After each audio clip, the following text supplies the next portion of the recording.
ಡಲ್ಲಾಸ್ ಕ್ರೀಡಾಂಗಣದಲ್ಲಿ ನಡೆದ 2026ರ ಫಿಫಾ ವಿಶ್ವಕಪ್ನ ಅಂತಿಮ ಗ್ರೂಪ್ ಎಫ್ ಪಂದ್ಯದಲ್ಲಿ ಜಪಾನ್ ಮತ್ತು ಸ್ವೀಡನ್ ತಂಡಗಳು 1-1 ಅಂತರದಿಂದ ಡ್ರಾ ಮಾಡಿಕೊಂಡವು.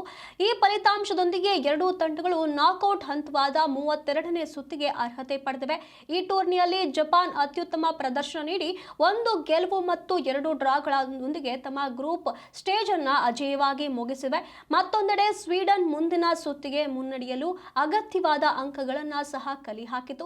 ಪಂದ್ಯದ ಆರಂಭದಿಂದಲೂ ಎರಡೂ ತಂಡಗಳು ಸಮತೋಲಿತ ಮತ್ತು ಎಚ್ಚರಿಕೆಯ ಆಟವನ್ನು ಪ್ರದರ್ಶಿಸಿದವು.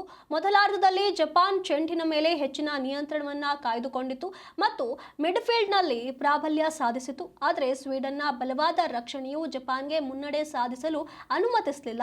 ಏತನ್ಮಧ್ಯೆ ಮೊದಲಾರ್ಧದಲ್ಲಿ ಗಾಯಗಳಿಂದಾಗಿ ಎರಡೂ ತಂಡಗಳು ಬದಲಾವಣೆಗಳನ್ನು ಮಾಡಬೇಕಾಯಿತು. ಸ್ವೀಡನ್ನ ಡಿಫೆಂಡರ್ ಇಸಾಕ್ ಹಿಯನ್ ಮತ್ತು ಜಪಾನ್ನ ಕೂಡಾಕೋ ಇಟುಕೂರ ಮೈದಾನದಿಂದ ಹೋಗಬೇಕಾಯಿತು. ಆದಾಗ್ಯೂ ಮೊದಲ 45 ನಿಮಿಷದ ಪಂದ್ಯ ಗೋಲು ರಹಿತವಾಗಿ ಕೊನೆಗೊಂಡಿತು. ದ್ವಿತೀಯಾರ್ಧದಲ್ಲಿ ಆಟದ ವೇಗ ಹೆಚ್ಚಾಯಿತು. ಈಗಾಗಲೇ ಫುಟ್ಬಾಲ್ ಅಭಿಮಾನಿಗಳ ಉತ್ಸಾಹ ತಾರಕಕ್ಕೇರಿದ್ದು, ಇಂತಹ ರೋಮಾಂಚನಕಾರಿ ಆಟವನ್ನು ಸವಿಯಲು ಹಿಂದೆ ಜಿ5 ಮತ್ತು ಯುನೈಟೆಡ್ ಸ್ಪೋರ್ಟ್ಸ್ ಲೈವ್ ವೀಕ್ಷಿಸಿ ನಿಮ್ಮ ನೆಚ್ಚಿನ ತಂಡವನ್ನು ಹುರಿದುಂಬಿಸಿ.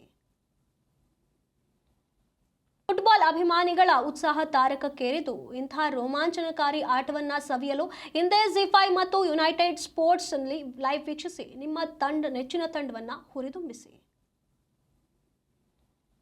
ಸ್ವೀಡನ್ನ ಡಿಫೆಂಡರ್ ಇಸಾಕ್ ಹಿಯನ್ ಮತ್ತು ಜಪಾನ್ನ ಕೂಡಾಕೋ ಇಟುಕೂರ ಮೈದಾನದಿಂದ ಹೋಗಬೇಕಾಯಿತು.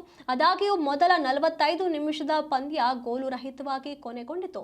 ದ್ವಿತೀಯಾರ್ಧದಲ್ಲಿ ಆಟದ ವೇಗ ಹೆಚ್ಚಾಯಿತು. ಫುಟ್ಬಾಲ್ ಅಭಿಮಾನಿಗಳ ಉತ್ಸಾಹ ತಾರಕಕ್ಕೇರಿದ್ದು, ಇಂತಹ ರೋಮಾಂಚನಕಾರಿ ಆಟವನ್ನು ಸವಿಯಲು ಹಿಂದೆ ಜಿ5 ಮತ್ತು ಯುನೈಟೆಡ್ ಸ್ಪೋರ್ಟ್ಸ್ ಲೈವ್ ವೀಕ್ಷಿಸಿ ನಿಮ್ಮ ನೆಚ್ಚಿನ ತಂಡವನ್ನು ಹುರಿದುಂಬಿಸಿ.